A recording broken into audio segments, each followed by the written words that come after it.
Why a whole day? Well,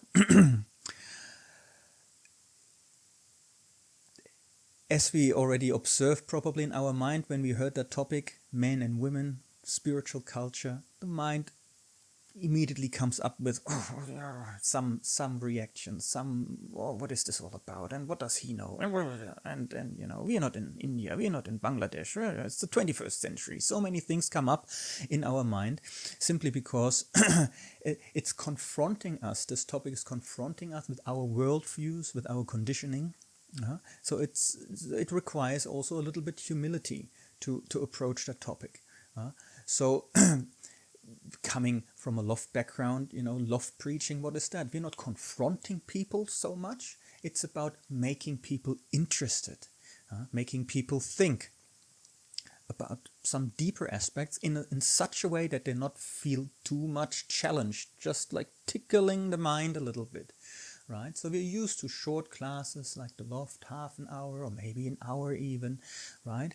And and it's all non-confrontational stuff. A little bit about stress, a little bit about the environment, a little bit about how does Krishna start? What did Srila Prabhupada preach? How we're not the body, how we're the spirit soul. That's all topics which are kind of non-confrontational. We can put bite-sized pieces in there, and the mind's just, oh yeah, that's very interesting, right?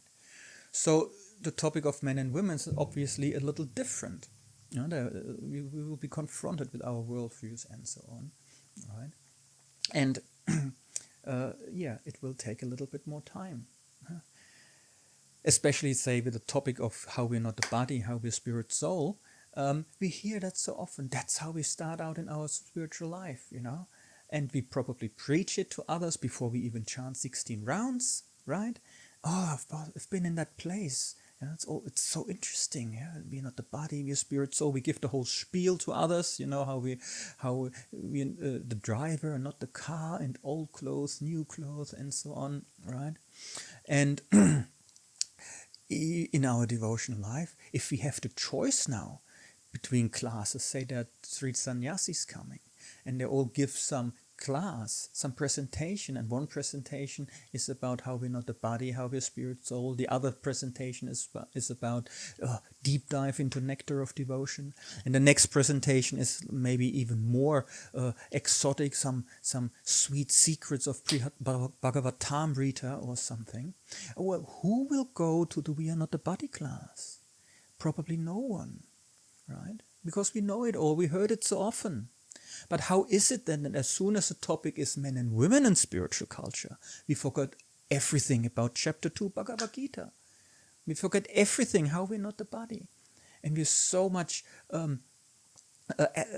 acting as if we are the body. We happily jump into the trenches, arm ourselves, bayonets fixed, and we're simply waiting for the whistle to charge the other side, eagerly awaiting, right? Come on, say it. And we have the answers ready, right? We just really eagerly jump into the fray, right? So maybe it is because we don't actually know on the practical level, and I'm not saying I know, I also don't know on the practical level how we are not the body. We may have some excuses for acting like this, like, oh well, since we are not the body, men can do what women do, women can do what men can do, dogs can do what humans can do, and vice versa, so we can just be whatever because we're not the body after all, right? But that's nonsense. That's not the proper understanding, right? The proper understanding is more according to those lines. Oh my God, I'm here, I'm not this body, I'm suffering so much from the influence of my mind and my false ego. How do I make a solution? How do I get out? How can I free myself from that influence which holds me back in the devotional attempts? How can I free myself from my mind and my false ego? What do I have to do in my current situation? What are my duties? Let me do them. Because after all, it has nothing to do with me, since I am not this body. So let me do whatever I'm supposed to do in this body to get free of the influence of material nature and then be established in devotional service. It has nothing to do with me, what I have to do now, temporarily, while I'm in this body. This is the approach we should have, the thinking we should have, approaching that topic. Let me understand what I need to do. The problem here is our false ego. We are not painfully enough aware of how much the false ego is actually influencing us, acting in us every day, that we can't maintain this vision. It doesn't seem urgent.